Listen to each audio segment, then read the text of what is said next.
আমি বাংলাদেশকে চেঞ্জ করতে চেয়েছিলাম এবং I believed in Sheikh Hasina. She betrayed me, she betrayed Awami League, she betrayed Bangladesh. আমি আজকে স্পষ্টভাবে বলছি যে আমার চোখে পানি আসছে। This was a very big betrayal. ঠিক আছে, তখন আমি বলেছি আমি থাকবো না। তো এক পর্যায়ে উনি গান গাওয়া শুরু করলেন, আমি তোমাকে ছাড়বো না, আমি কাউকে ছাড়ি না, আমি তোমাকে ছাড়বো না। 2 মিনিট ধরে আমি ফোন ধরে থ মেরে গেলাম। একটা দেশের প্রধানমন্ত্রী গান গেয়ে, মানে ইট ইজ স্পাইন চিলিং। এটা আপনাকে আতঙ্কিত করবে, বিকজ ইউ ডোন্ট নো এটা কি, এই জিনিসটা কি। গান গেয়ে বলছে আমি তোমাকে ছাড়বো না, আমি কাউকে ছাড়ি না। Okay, so that means you have to understand. দেখেন, বাংলাদেশের ইতিহাসে কেউ কোনোদিন পদত্যাগ করেনি। দিস ওয়াজ মাই প্রোটেস্ট, আমার প্রোটেস্ট এগেনস্ট দুর্নীতি, অনিয়ম এবং সকল ধরনের অপকর্মের বিরুদ্ধে আমার প্রোটেস্ট ছিল।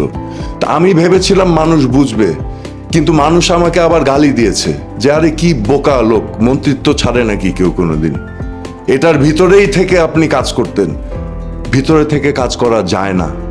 ওকে, যদি না একদম উপর থেকে ইচ্ছা না থাকে। রাজনৈতিক দলরা তো চাবেই নির্বাচন, কিন্তু আমার মতে, আমি সাধারণ মানুষ, জনগণ, আপনারা আলাপ করে দেখেন, ইউ আর দ্য মিডিয়া, আপনাদের কাজই কিন্তু এটা। আপনারা জরিপ করেন, জনগণের সাথে কথা বলেন, জিজ্ঞেস করেন কি চায়। আমার বিশ্বাস জনগণ ম্যাক্সিমাম মেজরিটি বলবে যে আমরা এই সিস্টেমটাকে পরিবর্তন করতে চাই আগে। ও ভেরি ভেরি ইম্পর্টেন্ট, এই যত দুর্নীতি হয়েছে, যতগুলো হত্যাকাণ্ড হয়েছে, যতগুলো গুম হয়েছে, এগুলোর বিচার করতে হবে, এগুলোর বিচার করতে হবে। তো এগুলো সময় সাপেক্ষ ব্যাপার না। আপনার সাইমুলটেনিয়াসলি অনেকগুলো কাজ করতে, আপনি সংস্কার করে যখন একটা সুষ্ঠু নির্বাচনের মাধ্যমে, একটি স্বাধীন নির্বাচন কমিশনের মাধ্যমে, একটা স্বাধীন জুডিশিয়ারি যখন থাকবে, যখন দেশের রাষ্ট্রের ব্যাকবোনগুলো শক্তিশালী হবে, যেগুলো হচ্ছে ডেমোক্রেটিক ইনস্টিটিউশনস, তখন একটা সরকার এসে হ্যাঁ বাকি কাজগুলো করে নিতে পারে। কিন্তু ন্যূনতম তো কিছু সময় দিতে হবে অর্থবহী সংস্কার করার জন্য। আমি এখন আশা করব রাজনৈতিক দলগুলো একটু ধৈর্যশীল হবেন, ধৈর্যশীল হয়ে, দেশটা তো আমাদের সবার, তাই না? একটু ভালো হোক না। একটা ইন্টারেস্টিং জিনিস দেখবেন, আমাদের বাংলাদেশে কেন জানি 15 বছর পর পর একটা বিশাল চেঞ্জ আসে। 75 ঘটলো, 75-এর 15 বছর পর কবে বলেন? 90, 91। ওকে, গণতন্ত্র আসলো, তথাকথিত গণতন্ত্র। এটার সাথে আপনি এখন 15 বছর যোগ দেন, কোন সাল হয়? 2006, 1/11 থেকে আপনি এখন 2009 থেকে 15 বছর অ্যাড করেন, কোন সাল হয়? কারেন্ট। সো আমি যেটা দেখেছি, বাংলাদেশকে রাজনৈতিক দলগুলো একটা বুফে টেবিলের মতো ট্রিট করেছে। এটা হচ্ছে খাওয়া দাওয়ার মহা উৎসব। এখানে বুফে টেবিলে আমরা খাবলিয়ে খাবলিয়ে খেয়েছি এবং আমাদের সমর্থক গোষ্ঠীদেরকে ছিটে ছিটে খাওয়া দিয়েছি চারিদিকে। এক দল আসে, বুফে খায়, তারপর আরেক দল হিংসা করে, ওকে সরায়, এসে তারা বুফে টেবিল দখল করে, আবার ওরা বুফে খায়, আবার 15 বছর হয়ে গেলে দুইটাই আউট হয়ে যায়। বুঝেছেন? এটা হচ্ছে আমাদের পরিণতি। আনফরচুনেটলি এটা থেকে বেরিয়ে আসতে হবে। বছর ধরে একটা দাবি নিয়েছিলাম, 3 দফা দাবি। আমার দাবিগুলো ছিল, 1 নম্বর, জেল হত্যা দিবস 3রা নভেম্বর কে রাষ্ট্রীয়ভাবে, রাষ্ট্রীয় মর্যাদায় পালন করা। দ্বিতীয় দাবি ছিল আমাদের মহান মুক্তিযুদ্ধ একটা নির্বাচিত সরকারের লেজিটিমেসির আন্ডারে, বা একটা আইনগত ভিত্তি দিয়ে সরকার গঠন করে সেই সরকারের নেতৃত্বে আমাদের মহান মুক্তিযুদ্ধ হয়েছিল, এবং সেটার স্বীকৃতি দিয়ে আমার দাবিতে আছে 10ই এপ্রিল, যেদিন এই সরকার গঠন হয়েছিল, সেই দিনটাকে রিপাবলিক ডে হিসাবে পালন করা। এবং তৃতীয় দাবি ছিল আমাদের মহান মুক্তিযুদ্ধে কিন্তু একজন ব্যক্তির অবদান না, 10 জনের অবদান না, অনেকের গুরুত্বপূর্ণ অবদান আছে। হ্যাঁ, তো আমাদের মহান মুক্তিযুদ্ধে যাদের গুরুত্বপূর্ণ অবদান আছে, সেই সকল ব্যক্তিদের জীবনী, তাদের ঘটনাবলীগুলো ছাত্রছাত্রী এবং নতুন প্রজন্মর কাছে তুলে ধরার জন্য স্কুল কলেজের সিলেবাসে অন্তর্ভুক্তর একটা দাবি করেছিলাম আমি 3 দফা, এবং এখনো আমার এই দাবি আছে। এটা আমার কোনো ব্যক্তিগত স্বার্থ নেই, ছোট হয়তো আছে, আমিও হয়তো চাই যে আমার বাবার কিছু একটু স্বীকৃতি হোক, এটা তো চাওয়া অন্যায় না, তাই না? আর বেনিফিটেড তো হবে বাংলাদেশ, বেনিফিটেড হবে বাংলাদেশের মানুষ, ভবিষ্যৎ প্রজন্ম। সো সেই জন্য এই 3 দফা দাবি আমার ছিল, কিন্তু আনফর্চুনেটলি এই দাবি এখন পর্যন্ত বাস্তবায়ন হয় নাই। ইনশাল্লাহ ভবিষ্যতে যদি আমি যখন 15-16 তারিখে দেখলাম যে নিরীহ ছাত্রছাত্রীর উপর নির্যাতন চলছে, ছাত্রলীগ দিয়ে হলগুলোতে ছাত্রছাত্রীদেরকে পেটানো হচ্ছে লাঠিসোঁটা দিয়ে, রামদা দিয়ে, এবং পুলিশ যখন গুলি করলো, আবু সাইদ মারা গেল, মুগ্ধ মারা গেল, তখন আমি একটা স্ট্যাটাস দিয়েছিলাম আমার ফেসবুক পেজে। আমার অবস্থান থেকে এটা একটা, আমি বলবো এটা একটা মারাত্মক জিনিস আমি করেছিলাম, ঠিক আছে? কারণ আমি অনেক রিস্ক নিয়েছি, আমার উপরে এমনি প্রেশার সব সময় থাকতো, কিন্তু আমি রিস্ক নিয়েছি কারণ আমার বিবেক বলে একটা জিনিস আছে। কারো কোনো ধারণা ছিল না আন্দোলনটা কোন দিকে যাবে, কারণ আমরা শুনছিলাম আরো কঠোর হবে, আবার বলছে যে সমঝোতা হবে, আবার বলছে যে আলোচনায় বসবে। সো ওই মুহূর্তে যখন আমি দেখলাম যে ডিবি অফিসে আবার একটা নাটক সাজানো হচ্ছে, এটা আমাকে খুব বদার করলো, কারণ আমি তো জানি এগুলো কিভাবে হয়, ধারণা আছে। আমার কাছে জিনিসটা একেবারে ভালো লাগেনি। তখন দেখলাম আবার সমন্বয়করা নাকি আন্দোলন প্রত্যাহার করার ঘোষণা দিয়েছে, আবার তার কয়েকদিন আগে দেখলাম তাদেরকে নির্যাতন করা হয়েছে। Look, this was purely my concerns. আমার বিবেক আমাকে নাড়া দিয়েছে যে আমি কি করতে পারি। আমি তো একজন সাধারণ নাগরিক, কিন্তু আমার একটা পরিচিতি আছে, ক্যান আই হেল্প? তখন আমি চিন্তা করলাম আমি ডিবি অফিসে যাব, এবং এখানে যেই ড্রামাটা হচ্ছে যে তারা সেফ কাস্টডিতে আছে, আমি যদি এটা প্রমাণ করতে পারি যে তারা সেফ কাস্টডিতে নাই এবং তারা গ্রেফতার হয়েছে, তাহলে তারা যেই ঘোষণা দিয়েছে ইট বিকামস ইনভ্যালিড। আমার একটা মেসেজ ছিল আমার সেনাবাহিনীর ভাই বোনদের কাছে এবং আইন শৃঙ্খলা রক্ষাকারী ভাই বোনদের কাছে। সেই মেসেজটা কি আমি জানি, আমাকে অনেকেই পছন্দ করে এই বাহিনীগুলোর ভিতর। তো আমি একটা মেসেজ দিতে চেয়েছিলাম যে আর একটা প্রাণ যেন আমরা না হারাই, ঠিক আছে? আর একটা গুলি যেন না যায়।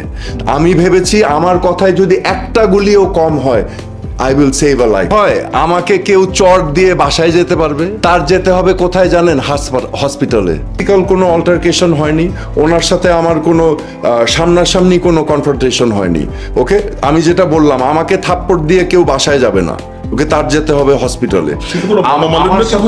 না, এখানে আবার বলছি, আমার মিনিস্ট্রি চালাবার ক্ষেত্রে আমি অনেক বাধা এবং অনিয়ম দেখেছি, যেটা এসেছে অনেক মহল থেকে, এবং যেই মহলগুলোর এখানে কোনো কাজ ছিল না, বুঝাতে পারছি, এবং আমি সেই মহলগুলোকে সরিয়ে দিয়েছিলাম। তো এখান থেকেই হয়তো কনফ্লিক্ট আসতে পারে। পরিবারের সদস্যরা সব মন্ত্রণালয়কে কন্ট্রোল করেছে, ওকে? মন্ত্রী মিনিস্টাররা নামে মাত্র, এখানে একজন না, অনেক পরিবার সদস্য আছে। আমি স্বরাষ্ট্র প্রতিমন্ত্রীর দায়িত্ব নিয়েছিলাম অনেক বড় স্বপ্ন নিয়ে, কিন্তু আমি দেখলাম ওয়েট আ মিনিট, এই স্বপ্ন শুধু আমি দেখছি আর আশেপাশে কেউ দেখছে না। হোয়াট হ্যাপেন্স দেন ইজ আমি দেখছি চারিদিকে বাধা, এবং আমি আবার অন্যদের জন্য বাধা হয়ে গিয়েছি। বুঝাতে পারছি বিষয়টা? যারা এখানে স্বার্থান্বেষী মহল আছে, এবং স্বার্থান্বেষী মহল কে আছে এখন তো জনগণের কাছে স্পষ্ট হয়ে যাওয়ার কথা। আনফর্চুনেটলি আমি সরাসরি বলি, এটা একটা পরিবার কন্ট্রোল করেছে, পরিবার কন্ট্রোল করেছে সরকার, পরিবার কন্ট্রোল করেছে দলকে, পরিবার কন্ট্রোল করেছে সর্বস্তরের প্রশাসনকে। প্রতিমন্ত্রী ছিলাম আমি, ইনার সার্কেলের লোক। এখানে একটা বিরাট মিসআন্ডারস্ট্যান্ডিং আছে। ইনার সার্কেল হচ্ছে পরিবারের সদস্যরা, আমি ছিলাম ঢাল, শিল্ড, কারণ তাজউদ্দিন আহমেদের নামটা আমার সাথে আছে, এবং তাজউদ্দিন আহমেদ সবার জন্য গ্রহণযোগ্য। সো এই যে বিডিআর হত্যাকাণ্ডর মতো একটা জঘন্য নিকৃষ্ট ঘটনার সাথে আমাকে জড়ানো, আমি কিন্তু আমার দায়িত্ব যেটা ছিল আমি কিন্তু সেটা পালন করার চেষ্টা করেছি। আমি যখনই শুনলাম ঘটনা ঘটছে, আমি আইজি সাহেবকে কল দিয়েছিলাম, নূর মোহাম্মদ সাহেব। আমি আইজি সাহেবকে বলেছিলাম, আইজি সাহেব, স্ট্যান্ডার্ড প্রসিডিওর হচ্ছে এরকম একটা ঘটনা ঘটলে ওই পুরা কম্পাউন্ডটাকে ঘেরাও করে ফেলতে হবে সকল ফোর্স দিয়ে, যাতে যারা ভিতরে আছে অঘটন ঘটাতে চাচ্ছে তারা যেন বুঝে যে তাদের পালাবার কোনো পথ নাই। Then you plan attack, then move in করতে হয়, রাইট? ফোর্সেস দিয়ে ঢুকে যেতে হয়। নেগোসিয়েশন তো অনেক পরে, কিন্তু আমি কল করলাম, আইজি সাহেব বললেন আমাদের তো এরকম কোনো ইনস্ট্রাকশন দেওয়া হয়নি, কারণ এখানে মন্ত্রী মহোদয় আছেন, স্বরাষ্ট্রমন্ত্রী। তার মানে উনি আমাকে বলছেন আপনার কথা তো আমি শুনতে পারবো না, কারণ আমি বলেছিলাম আপনি র্যাব আনেন, দরকার হইলে আনসার সদস্যদেরকে আনেন, আমাদের ব্যাপক ফোর্স লাগবে, পুরা কম্পাউন্ডটাকে সিল করে দিতে হবে। আমি তখন স্বরাষ্ট্রমন্ত্রীকে কল দিলাম যে আমাদের তো কম্পাউন্ডটাকে ঘেরাও করতে হবে, সকল ফোর্স দিয়ে ঘেরাও করে আর্মি ডাকতে হবে অপারেশন করার জন্য। উনি বললেন এটা প্রধানমন্ত্রী দেখছেন। স্বরাষ্ট্রমন্ত্রী বললেন যে এটা প্রধানমন্ত্রী দেখছেন। আমি প্রধানমন্ত্রীকে কল করলাম যে আমাদের তো এটা ঘেরাও করতে হবে, আমাদের পুরা কম্পাউন্ডটাকে সারাউন্ড করতে হবে এবং এখান থেকে কেউ যাতে পালাতে না পারে, এবং আর্মি কল ইন করতে হবে, অপারেশন প্ল্যান করতে হবে। উনি আমাকে বললেন আমেরিকায় বসে বেশি বুঝো না, আমি দেখতেছি। তখন আমি আমেরিকা ছিলাম। তো আমার যে দায়িত্ব, আমি বিদেশে থাকা অবস্থায়ও তো আমি চেষ্টা করেছি। আমি ছিলাম একজন দেশপ্রেমিক যে বাংলাদেশকে চেঞ্জ করার জন্য এই স্বরাষ্ট্র প্রতিমন্ত্রীর মতো জঘন্য একটা পজিশন আমি নিয়ে। আশ্চর্য বিষয় হচ্ছে, আমি যেটা হাস্যকর মনে করি, খুনিদেরকে পলায়ন করতে আমি সহায়তা করেছি। কবে? আমি তো দেশে ফিরেছি 10ই মার্চ।